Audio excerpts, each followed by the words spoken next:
Hi, everyone. Welcome to Developing Leadership. My name is Rob Harrison, and I'm going to be your faculty for the semester. I'm really looking forward to the semester. I know that it's going to be really, really great, and I'm looking forward to learning from you guys as we move throughout the course. One of the things that I love about this course is the discussion that we get to have, the ideas that people share, and so every semester I really look forward to a fresh start to get some new perspectives on a topic that I'm really passionate about, and that is leadership. I want to start off just by giving you a little information about who I am. The reason I'm teaching this leadership class is actually because of the experience that I had working at a summer camp just north of Orillia, Ontario. At that camp, I was there for 9 years. 4 of those years, I was one of the camp directors. In my time there, we spent a lot of time talking about leadership, what goes into leadership, how leadership sort of helps teams be cohesive, how it allows groups to meet common goals. Those are all things that we're going to talk about in this course.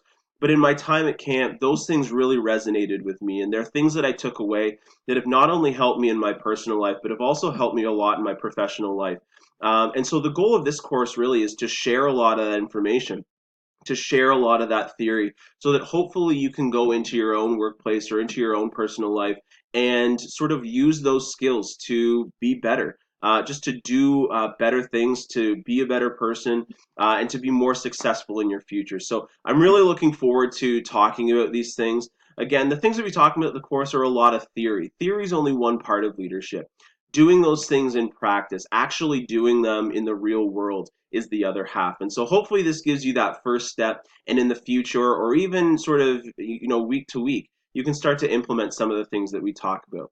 So with that, the goal of this video really is to give you a good sort of baseline in terms of in terms of the course, where you can find information, how you'll be working through the course.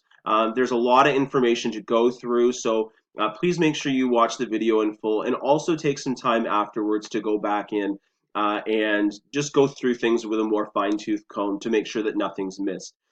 So what I'm going to do here is flip us around so you can actually see our Blackboard course.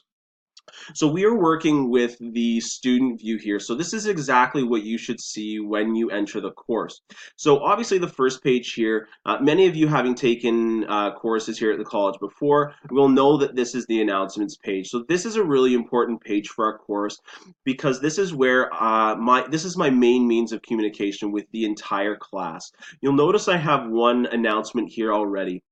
I want to highlight this announcement specifically because there's a ton of very, very critical information in this announcement. First and foremost, it's talking about the course textbook, which is really important to point out that we this semester have switched to the third edition of the textbook. Please make sure you do everything you can to get the third edition. That is the edition that's available through the bookstore.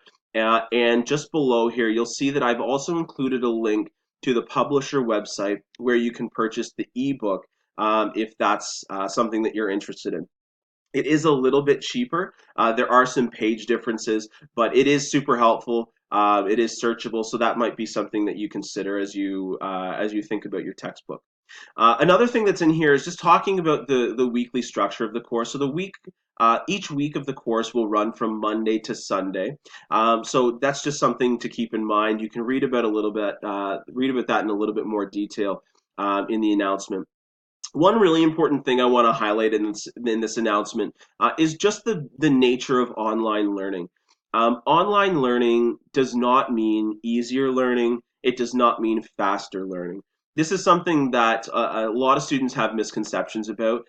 There are differences in the way that faculty run online courses.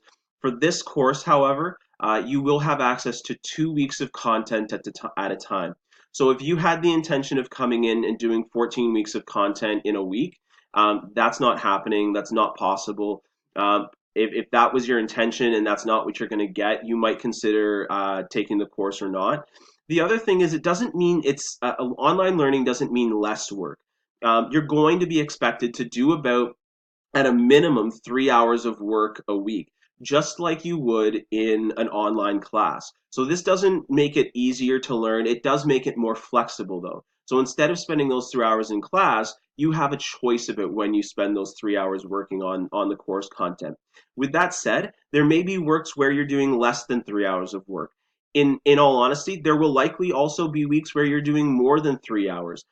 In a typical in class, you'll spend 3 hours in class. You may also spend an hour, two, or more doing homework, outside readings, or working on larger assignments. This course is no different than that. So please keep those things in mind. If that doesn't sound like what you were thinking when you decided to take an online course, you might want to reconsider that choice. I'd love to have you in the course. I would really love to keep you. But if it doesn't sound like something that you're going to be interested in, then that's something that you have to consider for yourself. So again, please make sure you go through this initial announcement on your own. Make sure that you have a really good understanding of everything in it. I want to go through, and sorry, one other thing about announcements. I typically will post 3 announcements a week. One at the beginning of the week on Monday or Tuesday, just to introduce the topic, what are you doing this week, and also any important reminders. One midweek, just because you get midweek and things sort of go into the back of your head, you're not thinking about it. So hopefully that just acts as a reminder. And then the final announcement on Sunday, the deadline, the last day that things are due, just as a final reminder, sort of make sure you get it done by the end of that day. Okay, so that's announcements. I want to go into the About Course section, so and this will give you some detail about the course as a whole. First things first, please make sure that you download the syllabus. The syllabus has some really important information in terms of course policies and procedures that you should be aware of. So please make sure that you look at that.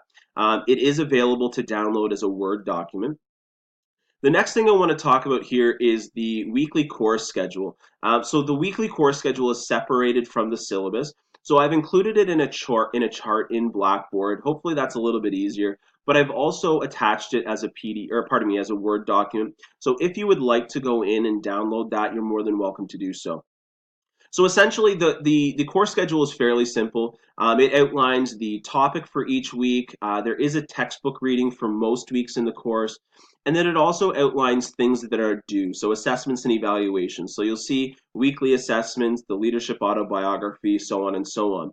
Please make sure you either download that or make sure you refer to that frequently. There is really important information in that, things that you should keep in mind as we move throughout the course. The next section here is the course evaluation breakdown. This is fairly standard. This is developed by the college, and this course has been designated to have 30% tests and 70% assignments. So within those two sort of areas, I've broken them down a little bit further here. You can find a little more information about these things in the assignments section, and I'll show you that in just a moment. But it does break down the due date for those, the weighting for those. The due dates are listed in the course schedule above. Please make sure you keep that in mind, and if you have questions about the breakdown, make sure that you let me know.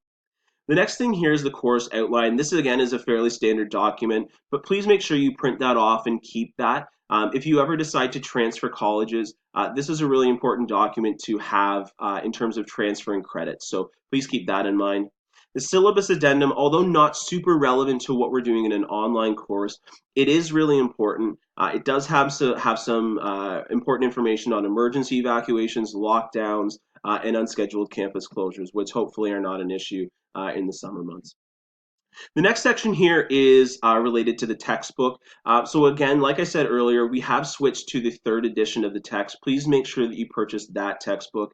And I've also just included a link to the ebook here as well. Communication in the course is fairly standard. Just my expectations on communication, when you can reach me easiest, and my sort of policy for getting back to students.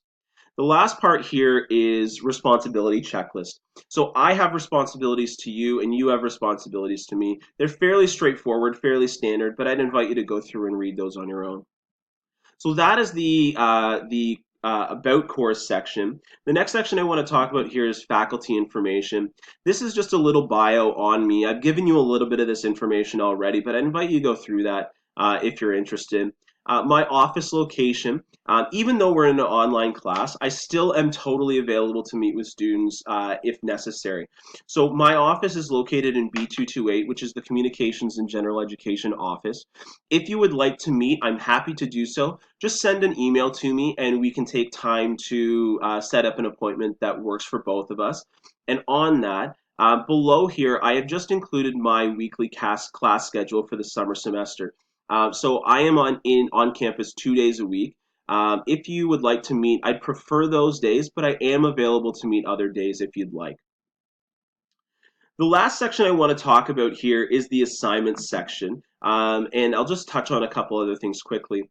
The assignment section has some really important information. First and foremost, in most of the larger assignments in the course, and in fact in most assignments in the course, you're going to be expected to follow APA formatting and citation guidelines. So this here is just a formatting and citation checklist along APA guidelines. It may be helpful as you're developing larger assignments. I've also included a link to the Georgian Library Writing and Citing Guide, which is based on APA. This is similar to Cites and Sources for people who've taken communications courses before.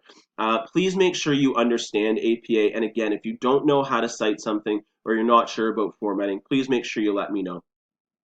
The weekly assessments I want to spend just a second talking about. Each week in the course related to topics, I believe there's actually 10 weeks where there will be a weekly assessment assigned. These weekly assessments make up 30% of your overall mark, and they can be one of three things: either a discussion post, a journal, or a learning check, which is essentially a 10-question short quiz based on the content. These weekly assessments are assigned weekly based on the content and will have a due date of Sunday each week, Sunday at 11:59. This is the main content sort of accountability tasks that you'll be completing throughout the course. So it's really important that you keep those you're completing those week to week. If you have questions about weekly assessments, please make sure you let me know. And one thing I would just remind you, if they're not completed by the deadline, they are given a grade of 0. Now, with that said, it is important to note that I'm only taking the best 8 of 10 weekly assessments in the course. So you could complete all 10 and I'll take the best 10 or the best 8, or you could choose to not do 2 of the assessments and then I'll just take the 8 that you have completed. Again, it does allow for a little bit of flexibility. So with that, taking the best 8 of 10, each of the weekly assessments by the end of the course will be worth 3.75% of your overall mark. I know that doesn't sound like a lot, but when you add all those up, it does add up to 30% of your mark. So it is important to complete those. The rest of the assignments here are fairly straightforward. There are submission links in this folder, information about the assignment, and I've also included for most assignments a walkthrough video that just gives you a little bit of sort of verbal instruction on how to complete those. So you'll see these, and again, for some of them, they do have attached Word documents as well. The last thing I'll just go into is the weekly learning section. And I'm not going to go through this in detail, but I do want to point out I have created a separate video that walks through the weekly learning sections and the structure of the weekly learning sections. So I'd invite you to go in and take a look at that. So that is, excuse me, that is the course. If you have any questions, please make sure you let me know. I'm really looking forward to a good semester, learning from all of you and interacting with all of you. Again, if you have questions, let me know. Have a great week, and I'll talk to you very soon.